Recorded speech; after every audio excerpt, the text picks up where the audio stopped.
নমস্কাৰ আজি হবিয়া হলৈ মই শান্তনু মহন্তই স্বাগতম জনাইছো বিটিসিত ইউপিপিএল জিএসপি আৰু বিজেপিয়ে মিলি চৰকাৰ গঠন কৰিলে শপত গ্ৰহণ কৰিলে মুখ্য কাৰ্যবাহী সদস্য হিচাপে প্ৰমোদ বড়াই উপ মুখ্য কাৰ্যবাহী হিচাপে শপত গ্ৰহণ কৰিলে অন্য এগৰাকী সতীৰ্থ গোবিন্দ বসুমতাৰীয়ে কিন্তু তাৰ পাছতো বিটিসি নিৰ্বাচনক লৈ যি ধৰণৰ চৰ্চা আছিল সেই চৰ্চা বিটিএডিৰ অন্ত পৰা নাই কাৰণ হাগ্ৰামা মহিলাৰীয়ে 17খন আসন লাভ কৰি বিপিএফে চৰকাৰ গঠন কৰিব নোৱাৰিলে ক্ষোভ উজাৰি ন্যায়ালয়ত আবেদন কৰিছিল আৰু ন্যায়ালয়ে আজি এক গুৰুত্বপূৰ্ণ নিৰ্দেশনা জাৰি কৰিছে আৰু তাৰ পাছত হাগ্ৰামা মহিলাৰীয়ে সংবাদমেলৰ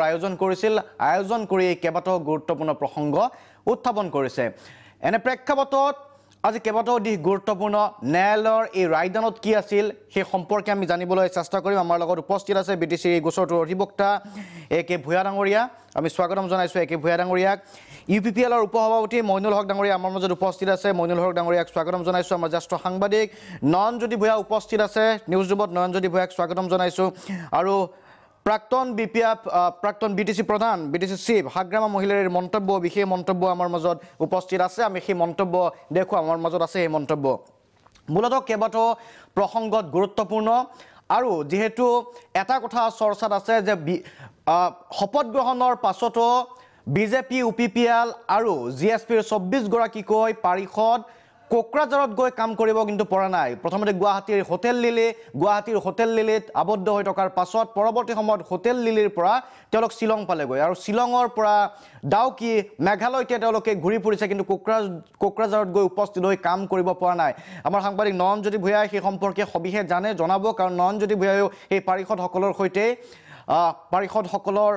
সেই খবৰৰ বতৰালৈ শিলঙলৈ গৈছিল মেঘালয়ত কি ধৰণে কি কৰি আছে সেই সম্পৰ্কে জনাব থাকিবলগীয়া কিয় হ'ল অৱস্থাটো কিয় হ'ল সেই সম্পৰ্কে জনাব কিন্তু প্ৰথমতে মই যাব বিচাৰিছো অধিবক্তা একে ভূঞা ডাঙৰীয়া আপোনাৰ ওচৰলৈকে এই যিটো গোচৰ এই গোচৰটো বিপিএফৰ হৈ আপুনি ন্যায়ালয়ত আবেদন জনাইছিল মূলতঃ এই আবেদনৰ ভিত্তি কি আছিল আৰু আজি নিৰ্দেশনা কি আহিল জাজমেণ্টটো কি হ'ল আচ্ছা এই গোচৰটো আপোনাৰ হাগ্ৰামা মহিলাৰী ডাঙৰীয়া হয় হেল্ল' হয় শুনি আছো আপুনি কৈ যাওক এই গোচৰটো আপোনাৰ হাগ্ৰামা মহিলাৰী ডাঙৰীয়া আৰু 5জন elected member of BPF party সিহঁতে কৰা হৈছিলে আৰু তেখেতসকলৰ কেছটো এইটোৱে আছিল যে আপোনাৰ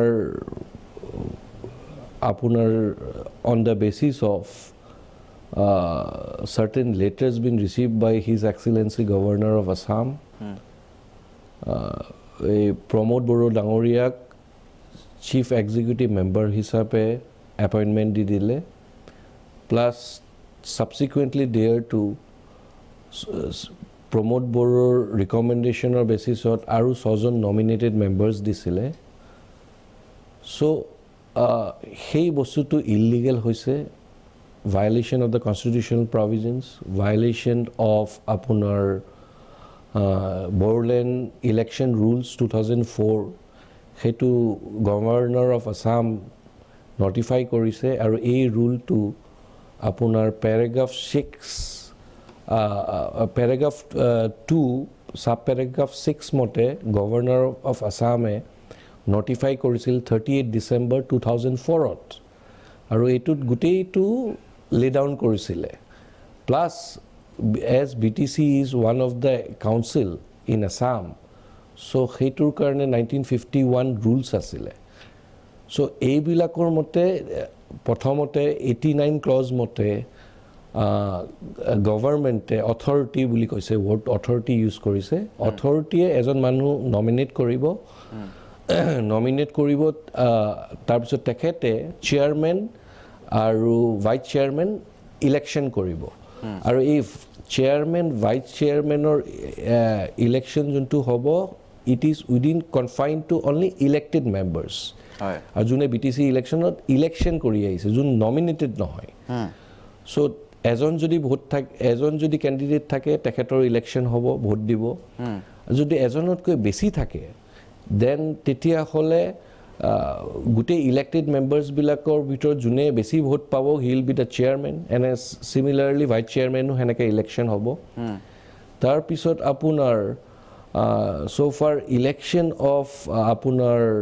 chief executive member of BTC is concerned 1951 rules of hetu already laid down আছে 20 sub paragraph 1 ত যে তেখেতৰ election to কেনেকে হ'ব so হেইটো basis আছিলে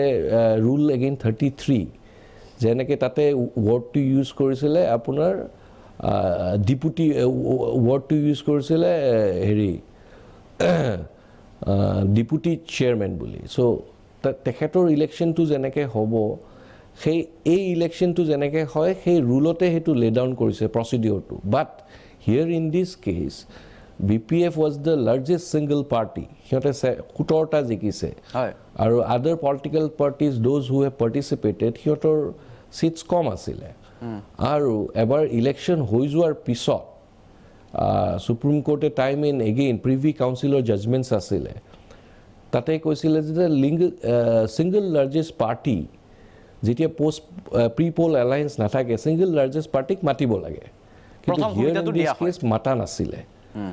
আৰু in violation of the constitution supreme court judgment this was done so that was one of the plea plus nominated members bilak asile je apunar 10 to 2003 apunar BTC accord khon hoy did and Deputy Prime Minister of India LK Advani did and BLT chief then Assam governmentor tate clause etu likha ase je 40 ter karne election hobo ar sota nominated from the unrepresented community pra hobo lagibo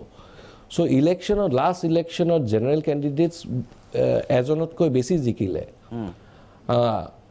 আৰু বহুত আনৰিপ্ৰেজেন্টেড community আছিল T ট্ৰাইবৰ পৰা জিকি আহিছে বাট nominated মেম্বাৰ্ছত আকৌ general candidate nominate কৰিলে plus T ট্ৰাইবৰ community nominate কৰিলে হুৱেৰেজ আৰু বহুত আছে আপোনাৰ যেনেকৈ মদাহী কমিউনিটি আছে তাতে মুসলিম is the second largest population হিয়তৰ কোনো representation নাই তাতে nominationত নাই plus other বহুত community আছে নেপালী community বহুত হিয়তৰ community আছে হিয়তৰ বিলাকক কোনো মানে nominate কৰা নাই আৰু সেই nomination to কৰিছিলে chief executive member যোনজনক appoint কৰিছিলে প্ৰমোদ বড়ো ডাঙৰীয়াক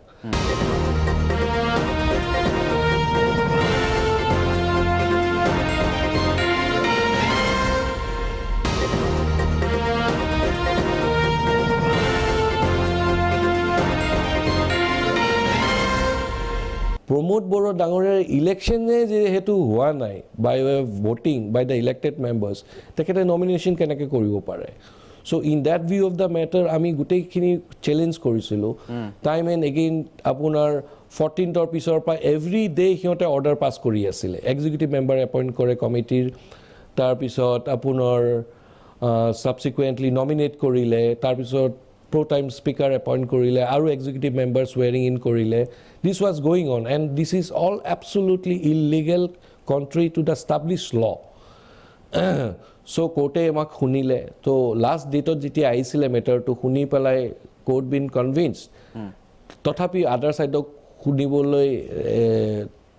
date to fix korile aji loi je to hiate instruction loi ahibo pare courtor agot jeti aji case to ahile UPPL or ukil asile takhetor তাৰ পিছত আপোনাৰ আদাৰ হেৰি বিলাকৰ উকিল বিলাক আছিল হয় আপোনাৰ ষ্টেটৰ উকিল আছিল ভেৰিয়াছ ডিপাৰ্টমেন্টছ আছিল এডিশনাল এডভোকেট জেনাৰেল এপিয়াৰ কৰিছে বহুত হিয়তৰ উকিল বিলাক এপিয়াৰ কৰিলে সবে সবকে শুনিলে কোৰ্টে শুনি উঠি এই অৰ্ডাৰটো দিলে কোৰ্টে যে এটো আপোনালোকে কাইন্ডলি নোট কৰিব যে মানে অসমৰ হিষ্ট্ৰীত first time and in this অসমৰ গুৱাহাটী হাইকোৰ্টৰ ফাৰ্ষ্ট ডিসিশন এটো অৰ্ডাৰ কম্পোজিট ফ্লোৰ টেষ্টৰ কথা আনিলে কম্পোজিট ফ্লোৰ টেষ্টটো এনেকুৱা এটা 1999 এৰ জাজমেন্ট এটা ইউপিৰ সংক্ৰান্তত এটো কল্যাণ সিংৰ হৈ পেলাই আৰু এজনে চ্যালেঞ্জ কৰিছিলে সো সেই কেছটোত কম্পোজিট আপোনাৰ ফ্লোৰ টেষ্টটো কনসেপ্টটো ইন্ট্ৰোডিউস কৰিছিলে সো সেইটো আমাৰ অসমত ফাৰ্ষ্ট কেছ এইটো আমাৰ বিটিসি কেছটো যত কম্পোজিট আপোনাৰ ফ্লোৰ টেষ্টটো দিলে যত কি হ'ব যে হাংৰামা মহিলাৰী ডাঙৰীয়া যদি ইলেকশ্যনত কণ্টেষ্ট কৰিব বিচাৰে বা তেখেতৰ নমিনি কোনোবাই কণ্টেষ্ট কৰিব বিচাৰে for the post of chief executive member বা এনি আদাৰ পাৰ্চন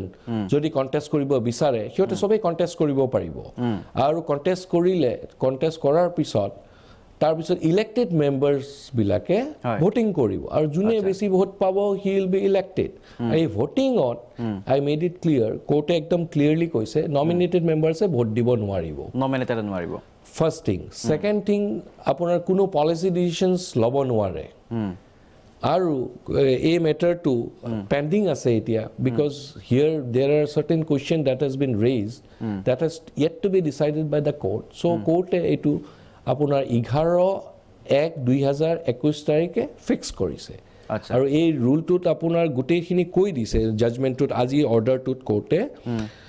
আপোনাৰ যে এইটো কম্পজিট ফ্ল'ৰ টেষ্ট হ'ব বুলি আপোনালোকৰ জাজমেণ্টৰ কপি হপাই মষ্ট প্ৰবেবলি পাইছে দিছ ইজ দ্য ফেক্টছ আৰু এই কম্পজিট যোনটো ফ্ল'ৰ টেষ্ট হ'ব সেইটো আপোনাৰ 26/12/2012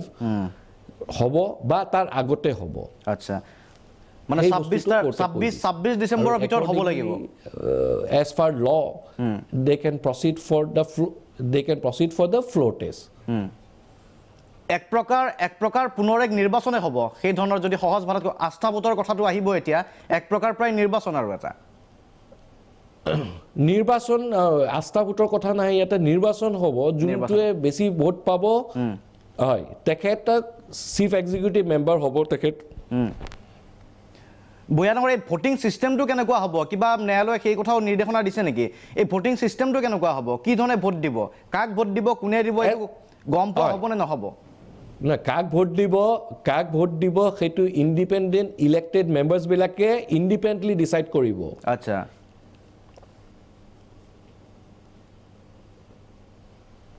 হয় কিন্তু ব্যৱস্থাটো কেনেকুৱা হ'ব আপুনি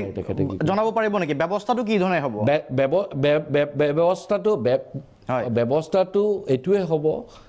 যে আপোনাৰ এইটো ৰুলত দিয়া আছে এজ পাৰ দ্য ৰুল কোৰ্টে কৈয়ে দিছে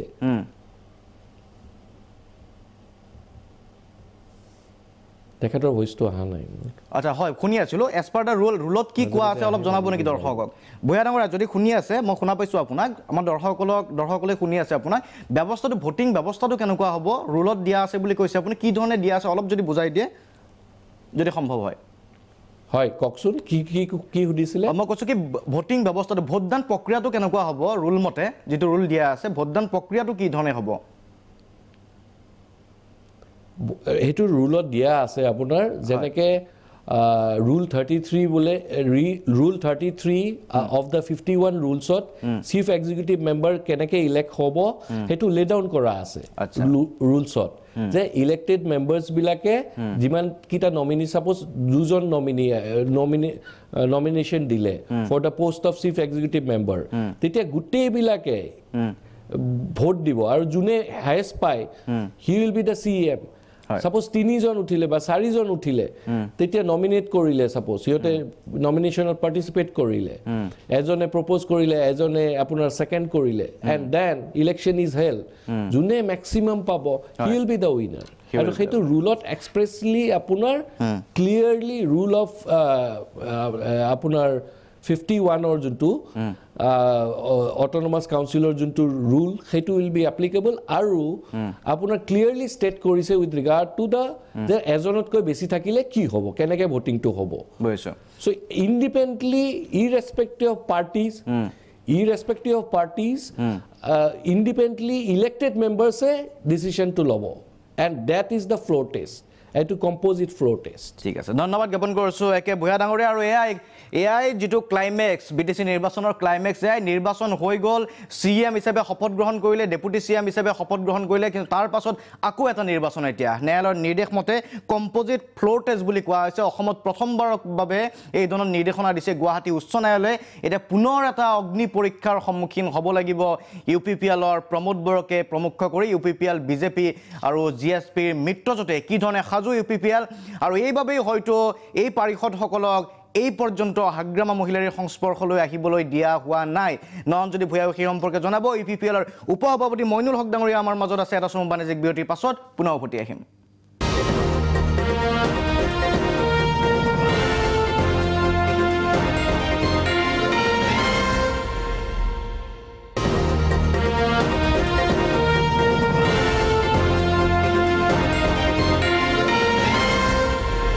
উভতি আহিছোঁ অনুষ্ঠানৰ পৰৱৰ্তী অংশলৈ আমি কথা পাতি আছোঁ BTC নিৰ্বাচনক লৈ কাৰণ এতিয়া নিৰ্বাচনৰ পাছত আৰু এটা নিৰ্বাচন অনুষ্ঠিত হ'ব 26 ডিচেম্বৰৰ ভিতৰত ন্যায়ালয়ে কৈছে এই নিৰ্বাচন অনুষ্ঠিত কৰা ঠিক নিৰ্বাচন নহয় কিন্তু কম্পোজিট ফ্লোৰ টেষ্ট বুলি কোৱা হৈছে ইতিমধ্যে অধিবক্তা একে ভূঞা ডাঙৰীয়াই জনাইছে যে কম্পোজিট ফ্লোৰ টেষ্ট কি ধৰণৰ হ'ব এক প্ৰকাৰ নিৰ্বাচিত যিসকল পাৰিষদ আছে সেই নিৰ্বাচিত পাৰিষদসকলে তেওঁলোকৰ যি মুখ্য কাৰ্যবাহী যিগৰাকী সদস্য সেই সদস্যগৰাকীক নিৰ্বাচন কৰিব লাগিব কিন্তু ইয়াৰ পূৰ্বে মুখ্য কাৰ্যবাহী সদস্য হিচাপে অৰ্থাৎ BTC চিফ হিচাপে BTR চিফ হিচাপে শপত গ্ৰহণ কৰিছে প্ৰমোদ বৰুৱাই এনে প্ৰেক্ষাপটত কিমান সাজু ইউপিপিএল নতুন এই যিটো প্ৰত্যাহ্বান গ্ৰহণ কৰিবলৈ মই উপসভাপতি মইনুল হক ডাঙৰীয়া পুনৰ আপোনাৰ ওচৰলৈকে আহিব বিচাৰিছোঁ আজি ন্যায়ালয়ৰ এই ৰায়দানৰ পাছত কম্পোজিট ফ্লোৰ টেষ্টৰ বাবে কিমান দূৰ আপোনালোক সাজু কাৰণ ইয়াৰ পূৰ্বে দেখিবলৈ পোৱা গৈছিলে হাগ্ৰামা মহিলাৰী অহৰহ চেষ্টা কৰি আছিল আৰু সেই ধৰণৰ পুনৰ BTCত হাগ্ৰামা মহিলাৰ চৰকাৰ গঠন কৰিব বুলি বাৰে বাৰে সংবাদ মাধ্যমৰ আগত দাবী কৰি আহিছিল যিসকল নিৰ্বাচিত আপোনালোকৰ পাৰিষদ আছিল সেই পাৰিষদসকল অৱশ্যে হাগ্ৰামা মহিলাৰ সংস্পৰ্শলৈ অহা নাছিল কাৰণ তেওঁলোক বাহিৰে আছিল শ্বিলঙত আছে এতিয়াও বা হয়তো যদি দুই এগৰাকী আহিছে সেই খবৰ আমি পোৱা নাই এই মুহূৰ্তত কিন্তু এই কম্পোজিট ফ্লোৰ টেষ্টৰ বাবে কিমান দূৰ সাজু ইউপিপিএল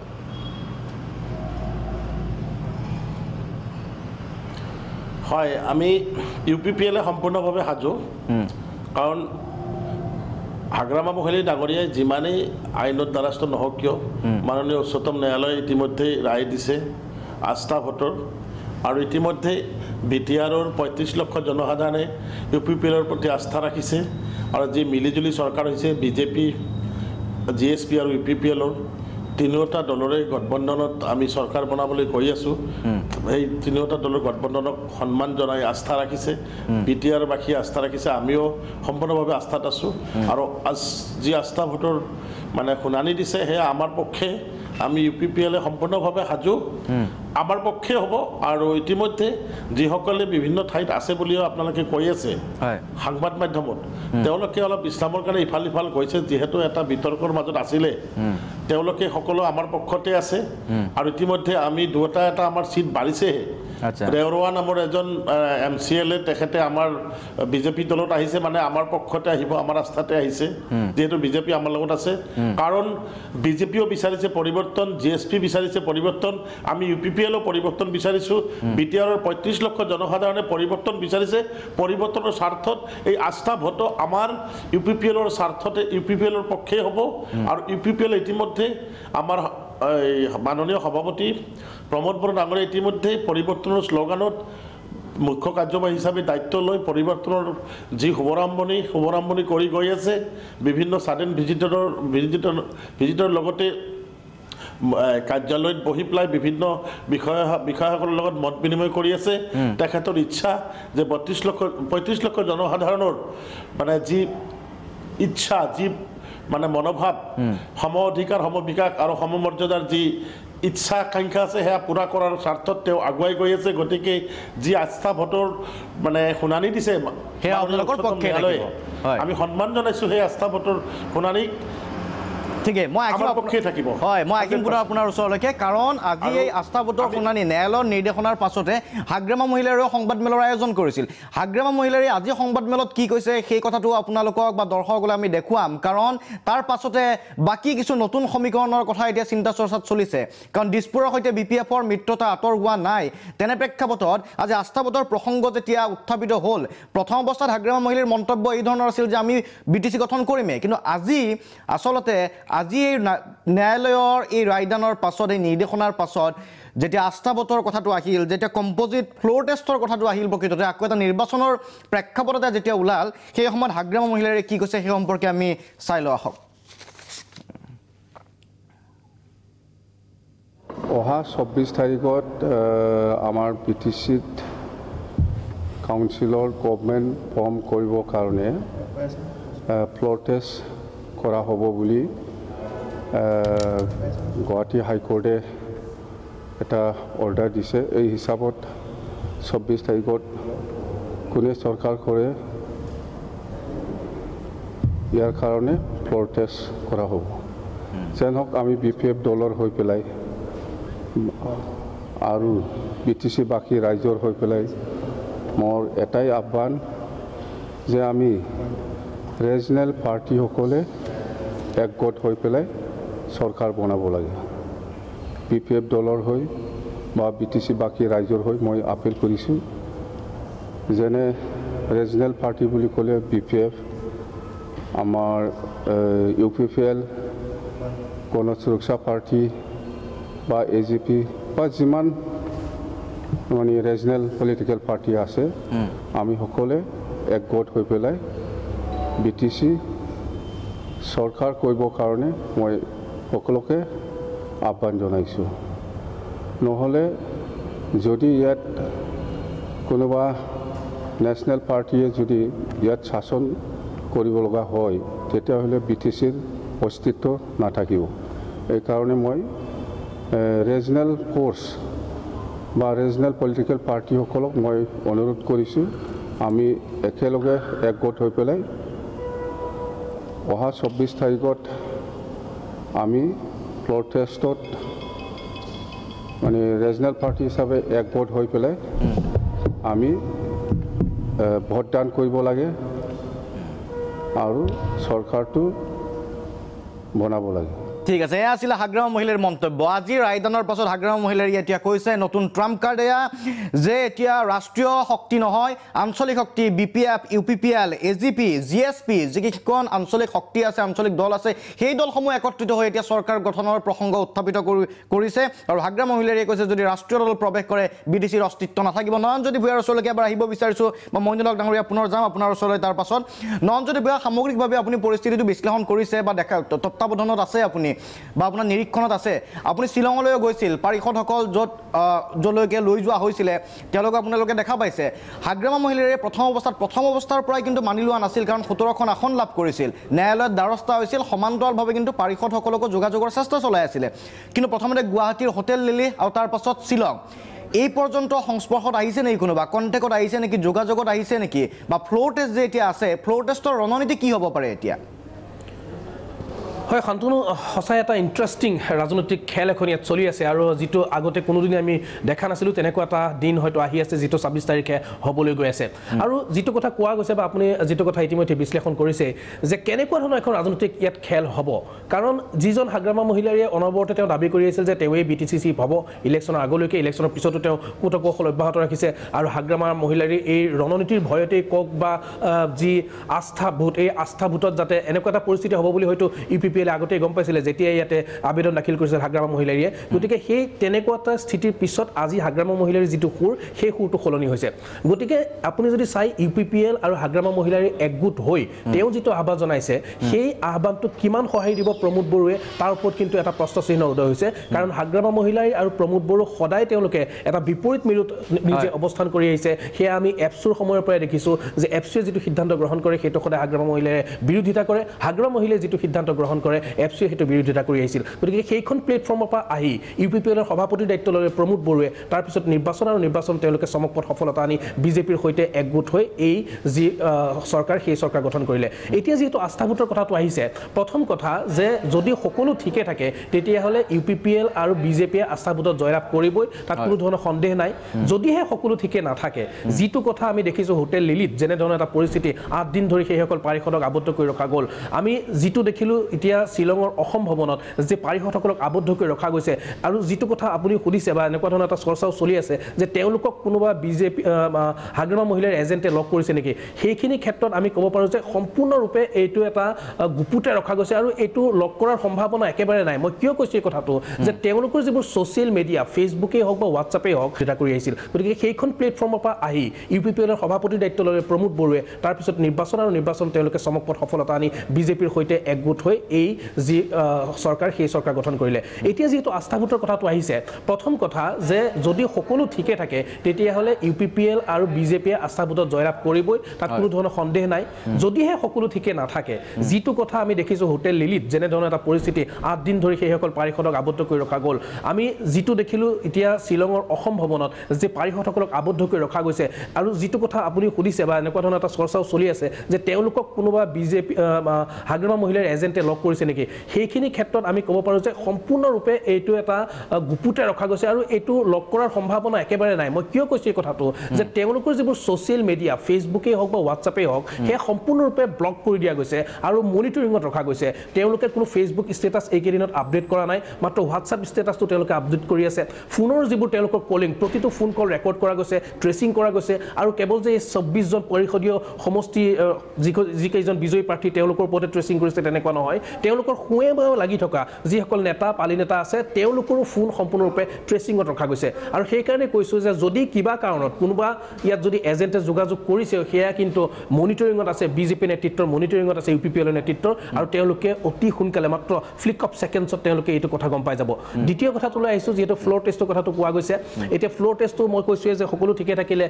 UPPL আৰু বিজেপি সুন্দৰভাৱে উত্তীৰ্ণ হৈ যাব কিন্তু যদিহে সকলো ঠিকে নাথাকে তেনেকুৱা এটা সম্ভাৱনা বা তেনেকুৱা এটা দুৰ্ভাৱনা উমান পাইছে নেকি যিটোৰ কাৰণে আজিও এতিয়াও অসম ভৱনত সেই 24 জন পাৰিষদ আবদ্ধ হৈ আছে আজি মাজনিশালৈ তেওঁলোক হয়তো তাৰ পৰা ওলাই আহিব পাৰে আৰু যদি ওলাই নাহে কাইলৈ ৰাতিপুৱা তেওঁলোক ওলাই আহিব আৰু কোকৰাঝাৰলৈ তেওঁলোকে যাত্ৰা কৰিব গতিকে এইটোৱে প্ৰশ্ন উঠিছে যদি তেনেধৰণৰ এটা তেওঁলোকে যদি ইমানেই আত্মবিশ্বাস থাকিলেহেঁতেন UPPL বা বিজেপি নেতৃত্বৰ কিয় এইসকল পাৰিষদক তেওঁলোকে গামোচা পৰ্যন্ত পিন্ধিব নাপালে অত্যন্ত আচৰিত কথা তেওঁলোক জিকিলে উপায়ুক্তৰ পৰা এখন প্ৰমাণপত্ৰ ল'লে বিজয়ী প্ৰমাণপত্ৰ পোনে পোনে মাৰ্চিডিজ গাড়ীত ভৰাই দিয়া গ'ল আৰু আনি পেলাই তেওঁলোকক হোটেল লিলিত আবদ্ধ কৰা হ'ল নজৰবন্দী কৰা হ'ল এক প্ৰকাৰে তাৰপিছত নজৰবন্দী কৰা হ'ল অসম ভৱনত গতিকে এই যিটো আত্মবিশ্বাস তেওঁলোকৰ নিশ্চয় নাইকিয়া হৈছে UPPL আৰু বিজেপি নেতৃত্বৰ কৰবাত শংকা এটা নিখন্দেহে আছে হয় মই আহিম আপোনাৰ ওচৰলৈ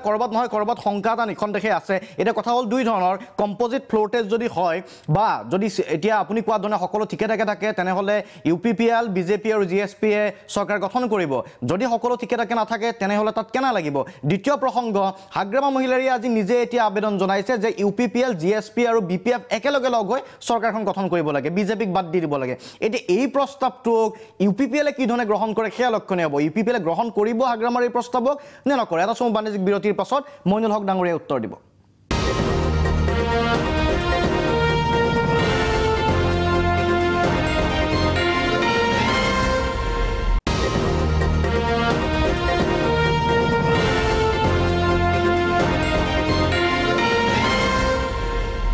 উভতি আহিছোঁ অনুষ্ঠানৰ পৰৱৰ্তী অংশলৈ আমি কথা পাতি আছোঁ BTC নিৰ্বাচনত এতিয়া কি হ'বলৈ গৈ আছে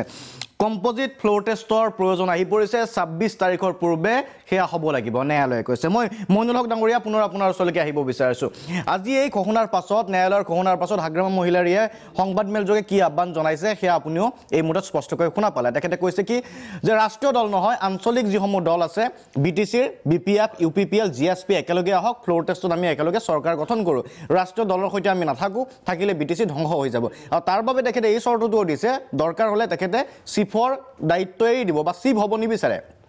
চিফ হয়তো প্ৰমোদ বড়োৱে অব্যাহত থাকিব কিন্তু BPF আৰু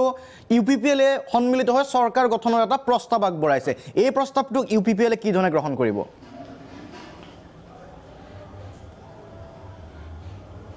চাওক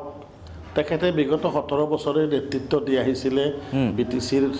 প্ৰধান হিচাপে চিফ হিচাপে আছিলে গতিকে তেখেতে আৰু সহজে নিজৰ পাৱাৰৰ পৰা তুচ্ছ হ'ব নিবিচাৰে বুজিছে আচ্ছা কাৰণ তেখেতে মানে পাৱাৰলেছ হ'ব নিবিচাৰে গতিকে তেখেতেই ক'বই গতিকে আমাৰ দলৰ হাইকমাণ্ডে বিবেচনা কৰিব ৰাষ্ট্ৰীয় দল থাকিলে ভাল হয় নে বেয়া হয় কাৰণ আমি ৰাষ্ট্ৰীয় দলৰ সহযোগত আছোঁ ৰাষ্ট্ৰীয় দলৰ লগত আমাৰ BTR এগ্ৰিমেণ্ট হৈছে BTR চুক্তি হৈছে শান্তি চুক্তি তাৰোপৰি BTRৰ তেখেতসকলৰ বহুত অৰিহণাও আছে BTRখন মানে শান্তি এটা প্ৰতিষ্ঠা হোৱাৰ ক্ষেত্ৰত যিহেতু বিগত 30টা বছৰেই BTRৰ এটা অশান্তিৰ পৰিৱেশ আছিলে য'ত ৰাষ্ট্ৰীয় দল বিজেপিৰ মানে সহযোগত বা বিজেপিৰ সঁহাৰিত আজি আমাৰ প্ৰমোদ বড়ো ডাঙৰীয়াৰ নেতৃত্বত বা নিখিল বড়ো ছাত্ৰ সন্থাৰ নেতৃত্বত এটা সুন্দৰ এটা এগ্ৰিমেণ্ট হৈছে সেই এগ্ৰিমেণ্টত আজি এটা NDFBৰ ভাইসকলে মূল সুঁতিলৈ আহি পেলাই আমাৰ BTR এলেকাত এটা সুন্দৰ এটা শান্তিৰ বাতাবৰণ হৈছে, শান্তিৰ পৰিৱেশ হৈছে। গতিকে BTRবাসীয়ে বিচাৰিছে শান্তি আৰু পৰিৱৰ্তন। গতিকে তেখেতে কোৱা কথাটো তেখেতে ক'ব পাৰে, তেখেতক আমি সন্মান জনাওঁ। তেখেতে পাৱাৰৰ পৰা মানে পাৱাৰলেছ হ'ব নিবিচাৰে, পাৱাৰটোচ্য হ'ব নিবিচাৰে, ক্ষমতাহীন হ'ব নিবিচাৰে। গতিকে তেখেতৰ সেয়া নিজাববীয়া মন্তব্য। আমাৰ UPPL দলে নিজৰ ঠাইত অটল আছে। UPPL দলে আমাৰ নিজৰ দলীয় কৰ্মকৰ্তাসকলৰ লগত বা ৰাইজৰ লগত আছে। UPPL দলে বিচাৰিছিলে নিজাববীয়াকৈ চৰকাৰ একক সংখ্যাগৰিষ্ঠতাৰে চৰকাৰ গঠন কৰি পেলাই মানে আমূল পৰিৱৰ্তনৰ স্বাৰ্থত, ৰাইজৰ স্বাৰ্থত এক পৰিৱৰ্তনৰ চৰকাৰ কৰি যাব। যিহেতু নিৰ্বাচনী বাতাবৰণটো অলপ বেলেগ হৈ গ'ল, ৰাষ্ট্ৰীয় দল ইয়াত আহিল, কংগ্ৰেছ আছিলে, AUDF আছিলে, বিভিন্ন নিৰ্দলীয় দল আছিলে। গতিকে ভোটবিলাক অলপ ইফাল সিফাল ডাইভাৰ্ট হোৱাৰ ক্ষেত্ৰত আমি কম চিট পালেও আমি ৰাইজৰ আস্থাত আছোঁ। ৰাইজে আমাক বিচাৰিছে যে UPPL দলেই নেতৃত্ব লৈ পেলাই যাৰ লগতে মিলি নহওক কিয় BPF বাদ দি পেলাই মানে চৰকাৰ গঠন কৰিব মানে BPF মাইনাছ আপোনালোকে যাৰ লগতে মিলি চৰকাৰ গঠন কৰিব, কিন্তু BPF-ক নলয়। এইটো স্পষ্ট কথা হয়তো। মানে BPF মাইনাছ, BPF-ক বাদ দি অন্যৰ লগত চৰকাৰ গঠন কৰিব বিচাৰে। স্পষ্ট। আচ্ছা, BPF মাইনাছ হয়। গতিকে এনে প্ৰেক্ষাপটত হাগ্ৰামা মহিলাই দুটা কথা তেওঁলোকে দুৰ্নীতি কৰিছে, ৰাইজৰ আস্থাত তেওঁলোকে নাই। গতিকে দুটা কথা, ফ্ল'ৰ টেষ্টৰ বাবে আপোনালোকে সাজু, সেই প্ৰত্যাহ্বান গ্ৰহণ কৰিবলৈ সাজু। তেওঁলোকক ৰাইজে বিচাৰিছে। আচ্ছা, হয় সাজু আমি। আমাৰ পক্ষে হ'ব ফ্ল'ৰ টেষ্ট। আচ্ছা,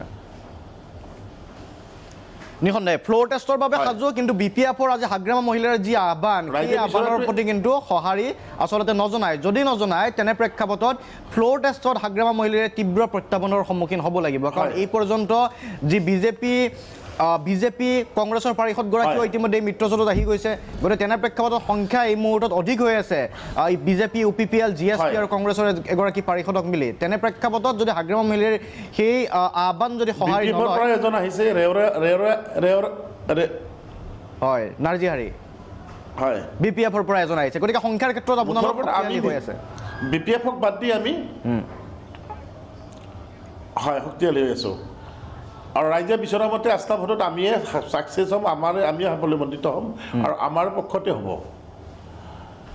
ঠিক আছে, মই আহিম মইনুল হক ডাঙৰীয়া আপোনাৰ ওচৰলৈকে। নয়ন জ্যোতি বৰুৱা আপোনাৰ ওচৰলৈকে আহিছোঁ। এটা কথা চাওক, হাগ্ৰামা মহিলাৰীয়ে এইটো এটা দ্বিতীয় কৌশল আছিল বা দ্বিতীয় গেম এটা আছিলে, পলিটিকেল গেম এটা আছিল যে BJP-ক বাদ দিয়া হওক, আমি অন্য ৰাজনৈতিক দলসমূহে লগ হৈ একেলগে চৰকাৰ গঠন কৰিম। এটা চৰ্তও ৰাখিলে, প্ৰয়োজন সাপেক্ষে তেখেতক মুখ্য কাৰ্যবাহী সদস্যৰ আসন নালাগে, BTCৰ চিফৰ পদ তেওঁ এৰি দিব, পদবী এৰি দিব, প্ৰমোদ বৰাই হওক। কিন্তু তেখেতে এটা ৰাজনীতিৰ এটা পৰিৱেশ, এটা এই ধৰণৰ বাতাবৰণ আচলতে কৈছে যে ৰাষ্ট্ৰীয় দলে BTC ধ্বংস কৰি দিব। আৰু সেই মুহূৰ্তত UPPL-ৰ পৰা আশা কৰা হৈছিল যে UPPL-এ হয়তো সমৰ্থন দিব, তেখেতে ভাবিছিল সম্ভৱতঃ। কিন্তু এই মুহূৰ্তলৈকে সেই ধৰণৰ আশা কিন্তু দেখিবলৈ পোৱা যোৱা নাই। তেনে প্ৰেক্ষাপটত এতিয়া কি বাট থাকিব হাগ্ৰামা মহিলাই ডাঙৰীয়াৰ ওচৰত, কি থাকিব এতিয়া ৰাস্তা? 26 তাৰিখে floor test, composite floor test. না, এতিয়াতো তেওঁৰ হাতত এটাই ৰাস্তা আছে যে যিকোনো প্ৰকাৰে তেওঁ যি BJP-ৰ পাৰিষদসকলে হওক বা UPPL-ৰ পাৰিষদসকল হওক, তেওঁলোকৰ কেইজনমানক তেওঁ নিজৰ ফাললৈ আনিব লাগিব, BPF-ৰ ফাললৈ আনিব লাগিব। তাৰ বাহিৰে অন্যথা তেওঁৰ কোনো ৰাস্তাই খোলা নাই। কাৰণ দেখিবলৈ পোৱা গৈছে তেওঁ এনেকুৱা এটা পৰ্যায়লৈ আহিছে যে এতিয়া তেওঁক BTC চিফো নালাগে, যিকোনো প্ৰকাৰে তেওঁ BJP-ক আঁতৰাই দিব লাগে। কিন্তু BJP-ক আঁতৰাই দিয়াটো ইমান সহজ হ'ব জানো? আজি যদি আপুনি চাই UPPL-ৰ ক্ষেত্ৰত, UPPL-এ BJP ত্যাগ কৰি BPF-ৰ সৈতে মিলি চৰকাৰ গঠন কৰিব জানো? চাওক, ৰাজনীতিত সকলো সম্ভৱ, কিন্তু আজিৰ প্ৰেক্ষাপটত এনেধৰণৰ অংক আমি নিমিলা অংক বুলিয়ে ক'ব লাগিব। কাৰণ ৰাজ্যত আছে BJP চৰকাৰ, BJP শাসনত আছে, কেন্দ্ৰত আছে BJP চৰকাৰ, আৰু যি BTC লৈ বা বড়োভূমিলৈ BTR-লৈ পুঁজি আবণ্টনৰ যিটো প্ৰক্ৰিয়া, সেই প্ৰক্ৰিয়াটো নতুন দিল্লীৰ পৰা দিছপুৰ হৈ BTC-লৈ গুচি যায়। গতিকে এনেকুৱা এটা প্ৰক্ৰিয়াত যদি যিটো শাসনাধিষ্ঠ দল থাকে, সেই শাসনাধিষ্ঠিত দলটোৰ সৈতে যদি নাথাকি তেওঁলোকে বেলেগ BPF-ৰ সৈতে বা অন্যান্য যিকোনো দলৰ সৈতে মিত্ৰতা কৰে, সেইটো আজিৰ তাৰিখত আৰু সকলোৱে বুজি পাইছে যে তেনেকুৱা এটা হ'বলগীয়া নাই। মই এইটোৱে কৈছোঁ যে যদি এতিয়ালৈকে যিটো প্ৰেক্ষাপট আহি আছে, সেই প্ৰেক্ষাপট মতে যদি যায়, গতিকে হাগ্ৰামা মহিলাই যিমানেই চেষ্টা নকৰক কিয়, এটা ৰাজনৈতিক নিজৰ এটা প্ৰত্যেকৰ ভৱিষ্যত আছে, প্ৰমোদ বড়োৰ ৰাজনৈতিক ভৱিষ্যত আছে, 2021 নিৰ্বাচনৰ সমীকৰণৰ বহুখিনি ইয়াত অংক হৈ আছে। গতিকে এই অংকৰ ফালৰ পৰা যদি আমি চাবলৈ যাওঁ, তেতিয়াহ'লে কিন্তু BPF সম্পূৰ্ণৰূপে বেকফুটত আহিব আৰু তেওঁলোকে ফ্ল'ৰ টেষ্টত নিজৰ যি তেওঁলোকৰ সংখ্যাগৰিষ্ঠতাই কওক বা নিজৰ যি তেওঁলোকৰ সক্ষমতা, সেই সক্ষমতা তেওঁলোকে প্ৰকাশ কৰিব নোৱাৰিব আৰু ইফালে যদি আমি বিজেপিও চাওঁ বিজেপি ৰাষ্ট্ৰীয় দল তেওঁলোকে যি এটা এজেণ্ডা লৈ পেলাই এই নিৰ্বাচনত অৱতীৰ্ণ হৈছিল সম্পূৰ্ণৰূপে সেই এজেণ্ডা তেওঁলোক সম্পূৰ্ণৰূপে সফল হৈছে 1খনৰ পৰা তেওঁলোকে 8খনলৈ আসন বৃদ্ধি কৰিবলৈ সফল হৈছে গতিকে বিজেপিও কিন্তু এই যি ফ্ল'ৰ টেষ্ট কওক বা 21ৰ নিৰ্বাচনৰ ক্ষেত্ৰতে কওক তেওঁলোকে কিন্তু দুয়োফালে নিজৰ দুৱাৰ খোলা ৰাখিছে এফালে যদি BPF-ক তেওঁলোকে এই মুহূৰ্তলৈকে কোনো ধৰণৰ ইয়াতে মিত্ৰতাৰ প্ৰস্তাৱ দিয়াৰ প্ৰশ্নই নাহে আৰু তেওঁলোকক অতৰাই ৰাখিছে কিন্তু সম্পূৰ্ণৰূপে তেওঁলোকৰ সৈতে সম্পৰ্ক সেট কৰা নাই এতিয়াও BPF-ৰ 3জন মন্ত্ৰী অসম কেবিনেটত আছে সদস্য হৈ আছে তেওঁলোকক অপসাৰণ কৰা নাই তেওঁলোকক মন্ত্ৰীপদ নাথাকিব বুলি ৰঞ্জিত দাসে কিছুদিন পূৰ্বে তেওঁ ঘোষণাহে কৰিছে কিন্তু সেই ঘোষণা হৈ আহিছে তেওঁ নিৰ্দিষ্ট কৰি দিয়া নাছিল যে কোন 3জন মন্ত্ৰী হ'ব এতিয়াও তেওঁলোকৰ সৈতে মিত্ৰতা আছে কেন্দ্ৰত মিত্ৰতা আছে ৰাজ্যত মিত্ৰতা আছে আৰু সেই কাৰণে BPF-ৰ সৈতে যি সেই মিত্ৰতা বড়োভূমিত নাই কিন্তু আপুনি কেন্দ্ৰত আৰু দিছপুৰত এতিয়া মিত্ৰতা আছে গতিকে বিজেপিয়ে BPF-ক সেই সাইডটো তেওঁলোকে থৈ দিছে UPPL-ৰ লগত মিত্ৰতা কৰি তেওঁলোকে এতিয়া আন এখন দুৱাৰ খুলি ৰাখিছে অৰ্থাৎ এটা দুইফালে সমীকৰণটো মিলাই চলিছে বিজেপিৰ লক্ষ্য 21 বিজেপিৰ লক্ষ্য স্পষ্ট বিজেপিৰ লক্ষ্য 21 BTC যি হৈছে হোৱা নাই কিন্তু 21ত বিজেপিৰ তাত মুনাফা হ'ব লাগে বা তাত লাভান্বিত হ'ব লাগে সেই কথাটো স্পষ্ট কিন্তু আপুনি যি ধৰণে উল্লেখ কৰিছে সেই কথাটো হয় তাৰ লগতে আনুষংগিকভাৱে আপোনাৰ মতামতৰ লগত মই এটা মন্তব্য দেখাব বিচাৰিছো পৰহি হাগ্ৰামা মহিলাৰীয়ে মছলপুৰত কিমান আত্মবিশ্বাসেৰে পুনৰ BTC গঠনৰ ঘোষণা কৰিছিল এবাৰ চাই লোৱা হওক ৰিপৰ্টাৰ ইস্যুটো হ'ল যে আমি অৰ্গেনাইজেশ্যনটো BPF দলটো আৰু ইয়াতকৈ কেনেকৈ ষ্ট্ৰং কৰিব পাৰে তাৰ কাৰণে আলোচনা নিৰ্বাচনত নিৰ্বাচনৰ কথা পিছত আহিব আমাক আগত চৰকাৰ বনাব আৰু 21 নিৰ্বাচন ইতিমধ্যে দিন ঘোষণা কৰিলে 21 মেৰ ভিতৰত হ'ব বুলি কৈছে তাত কেনেকুৱা ধৰণৰ হ'ব মিত্ৰতা কাৰ লগত হ'ব পাৰে মিত্ৰতা আমিতো মিত্ৰতা কাৰো লগত নাই এতিয়ালৈকে নাই আমি আজি অলপ আলোচনা কৰিম আৰু চাম গতিকে আজিও ক্লিয়াৰ ক'ব নোৱাৰিব কাৰ লগত মিত্ৰতা গঠন কৰাৰ কাৰণে কি প্লেনিং নতুনকৈ আৰু ৰচনা প্লেনিং নাই চৰকাৰ এনে হৈ আছে চাই থাকক আপোনালোকে বন্ধুত্ব পাহৰি গৈছে মিত্ৰতা শেষ হ'ব নেকি চৰকাৰ আমাক আগত বনাব দিয়ে ইয়াৰ পিছত এই 21ত নিৰ্বাচন চৰকাৰ ছাৰ বানাটো নিশ্চিত যদি মই বনাই আপুনি কি দিব মোক এইটো কওক ছাৰ এই যিটো BTC আপোনালোকে গঠন কৰাৰ সম্পৰ্কত কেছ দিছে সেইটো তেওঁক মানসিকভাৱে হাৰাশাস্তি কৰিছে কিন্তু এইবিলাক আইনগতভাৱে যিখিনি ন্যায় পাব লাগে সেইটোকে আমি কেছ দিছে কোনোবা ব্যক্তিগতটো কৰা নাই কাৰোবাক ব্যক্তিগত কৰা নাই আমি ন্যায় যিটো পাব লাগে ইয়াৰ ওপৰত আমি কেছ দিছে চৰকাৰ আমি বনাম চাই থাকক না BTC বিৰোধী কিবা দে বাদে মই যদি চৰকাৰ বনাই আপোনালোকে কি দিব বিৰোধীত নবহে নেকি আপোনালোকে BTC বাদি লাগিব মই চৰকাৰ নবনাই বুলি কোনোবা যদি সাহস আছে বাদি লাগক 100% নিশ্চিত পৰহিলৈকে মছলপুৰত হাগ্ৰামা মহিলাৰ দাবী যে বাজি লগাওক কাৰোবাৰ যদি সাহস আছে বাজি লগাওক চৰকাৰ ময়েই গঠন কৰিম তাৰ পাছত আজি ন্যায়ালয়ৰ ৰায়দান ন্যায়ালয়ে কৈছে কম্পজিট ফ্ল'ৰ টেষ্ট হ'ব কি ধৰণে সাজু হৈছে হাগ্ৰামা মহিলাৰী সেয়া সেই লক্ষণ এটা সময় বাণিজ্যিক বিৰতি উভতি আহিম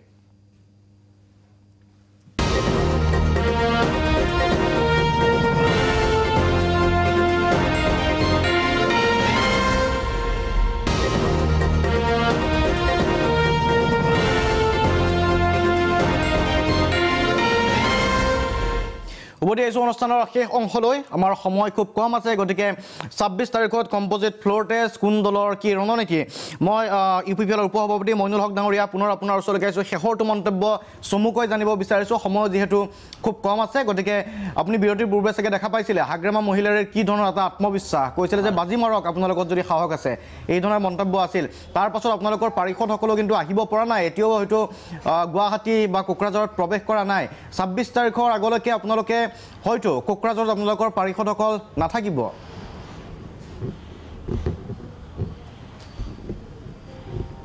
হয় তেখেতৰ আত্মবিশ্বাসটো আৰম্ভণিৰ পৰাই আছিলে তেখেতে 40টা সমষ্টিত তেখেতে পাৰ্টি দিয়া নাছিলে তথাপি কৈছিলে যে আমি গোটেইকেইটাই জিকি যাম বুলি বিভিন্ন মন্তব্য দিছিলে বিভিন্ন সময়ত সেয়া তেখেতৰ মন্তব্য আমাৰ UPPL-ৰ নেতৃত্বই মানে পূৰ্বৰে প্ৰায় আজি 10 মাহ ধৰি পৰিৱৰ্তনৰ যুদ্ধত আমি নামিছোঁ আমি পৰিৱৰ্তনৰ যুদ্ধত অটল আছোঁ আমাৰ স্থিতি অটল মানে পৰিৱৰ্তনৰ কাৰণেই অটল থাকিব আৰু যিয়া মানে আস্থা ভোটৰ কাৰণে যিসকল পাৰিষদ আছে সময়ত সকলোবোৰ আহি যাব আমাৰ দলৰ স্থিতি ঠিকেই আছে আমাৰ দলৰ হাইকমাণ্ডে সেইবিলাকক গোটেই নিজৰ হেৰি মানে গ্ৰীভাঞ্চত ৰাখিছে, নিজৰ কব্জাত ৰাখিছে। গতিকে সময়ত য'ত আহিব লগা আছে আহি যাব। আৰু ইতিমধ্যে আমাৰ অকল আমাৰ জিকাকেইটাই নহয়, বিজেপি আৰু UPPL বুলি নহয়, GSP বুলি নহয়, আৰু 2-এটা আমাৰ আহি গৈছে অলৰেডি। BPFৰ পৰা ৰেয়ৰ আমাৰ মাজত আহি গৈছে। যিহেতু আমাৰ বিজেপিৰ লগত আমাৰ এলায়েন্স আছে, গতিকে বিজেপিত অহা মানে আমাৰ লগত অহা। গতিকে আমাৰ যিটো মেজিক নম্বৰ তাৰ তাতকৈ বহুত উপৰি আছে আমাৰ এতিয়া 24টাকৈ আমাৰ হৈ যাব এতিয়া। গতিকে আমি টোটেলি সাজু, ৰাইজৰ আস্থাত আছে আমাৰ, আৰু আস্থা ভোট আমাৰ সপক্ষে হ'ব। সাজু আমি। ঠিক আছে, অভিনন্দন জ্ঞাপন, শুভেচ্ছা জ্ঞাপন কৰিছোঁ। 26 তাৰিখলৈকে শুভেচ্ছা জ্ঞাপন কৰিছোঁ আপোনালোকে আস্থা ভোটত। আপুনি যিধৰণে উল্লেখ কৰিছে, আস্থা ভোটৰ ওপৰত যি আস্থা আছে আপোনাৰ, সেই আস্থাত অটুট থাকক। শেষত নয়নজ্যোতি ভূঞা 26 ডিচেম্বৰৰ ভিতৰত হ'ব লাগিব, হয়তো তাৰ পূৰ্বেও হ'ব পাৰে। তেখেতে কৈছে যে আমাৰ পাৰিষদসকল আমাৰ কব্জাত আছে। গতিকে তেনে প্ৰেক্ষাপটত যদিও কব্জাত আছে, তথাপি 26 তাৰিখ বা 26 তাৰিখৰ পূৰ্বে হয়তো ৰোমাঞ্চকৰ হৈ উঠিব পাৰে পুনৰ নিৰ্বাচনী যুঁজ। হয়, ৰোমাঞ্চকৰ হৈ উঠিছে। আৰু এখন আমি ছাছপেন্স ধৰ্মী নাটকৰ জৱনিকাত লৈ যেনেকৈ আমি অপেক্ষা কৰি থাকোঁ, ঠিক তেনেকুৱা এখন যেন ৰাজনৈতিক নাটকৰ জৱনিকাৰ বাবে আমি অপেক্ষা কৰি আছোঁ। আশা কৰিছোঁ যাতে 26 তাৰিখে সকলো শেষ হৈ যাওক, ন্যায়ালয়ৰ যি মেৰপেচ আছে সেই মেৰপেচো শেষ হৈ যাওক, আৰু আস্থা ভোটত যিটো দলেই সংখ্যাগৰিষ্ঠতা বা নিজৰ যি শক্তি, সেই শক্তি প্ৰদৰ্শনত জয়ী নহওক কিয়, BTCত এখন সুস্থিৰ কাউন্সিল হওক, দুৰ্নীতিমুক্ত এখন কাউন্সিল হওক, আৰু ৰাজনৈতিক যি খোকা কামোৰাৰ খেল বা ৰাজনৈতিক যি এটা প্ৰতিদ্বন্দ্বিতা থাকে, অঘোষিত প্ৰতিদ্বন্দ্বিতা বা ঘোষিত প্ৰতিদ্বন্দ্বিতা, সেই সকলোখিনি শেষ হওক। ভিতৰে যি থাকে থাকি যাওক, কিন্তু বড়োভূমিত এখন সুস্থিৰ ইয়াতে চৰকাৰ হওক, এখন কাউন্সিল হওক, কোনো যাতে ইয়াতে নজৰবন্দী হৈ থাকিব নালাগে, তেওঁলোকে সমষ্টিবাসীৰ মৰমৰ পৰা বঞ্চিত হৈ থাকিব নালাগে, সকলো মিলি থাকক, সকলো একেলগে থাকক। কিন্তু শেষত এইটোৱে কথা, 26 তাৰিখে এখন থ্ৰিলাৰ হ'ব, এখন ড্ৰামাৰ শেষ ছাছপেন্স আমি চাবলৈ যাম। আৰু সেইটো নিশ্চয়কৈ অসমৰ ৰাইজ ৰৈ আছে, অত্যন্ত আগ্ৰহেৰে ৰৈ আছে যে কি হ'ব অহা 26 ডিচেম্বৰত। ঠিক আছে, ধন্যবাদ জ্ঞাপন কৰিছোঁ নয়নজ্যোতি ভূঞা, ধন্যবাদ জ্ঞাপন কৰিছোঁ। মইনুল হক ডাঙৰীয়া, আমাক সময় দিয়াৰ বাবে মই ধন্যবাদ জ্ঞাপন কৰিছোঁ। ইয়াৰ পূৰ্বে আমাৰ লগত উপস্থিত আছিল BTCৰ এই গোচৰটোৰ অধিবক্তা AK ভূঞা ডাঙৰীয়াকো। আৰু নিখন দেখে 26 ডিচেম্বৰত আশা কৰা হৈছে, 26 ডিচেম্বৰৰ পূৰ্বে বা 26 ডিচেম্বৰৰ দিনাখনেই এই BTCৰ যি নিৰ্বাচনী ক্লাইমেক্স, এই ক্লাইমেক্সৰ অন্ত পৰিব, আৰু এখন সুস্থিৰ চৰকাৰ, এখন দৃঢ় চৰকাৰ BTCবাসীয়ে লাভ কৰিব বুলি আশা কৰিব পাৰি। ইয়াৰ লগে লগে আজি সবিশেষৰ পৰা শান্তনু মহন্তে বিদায় লৈছোঁ। ধন্যবাদ।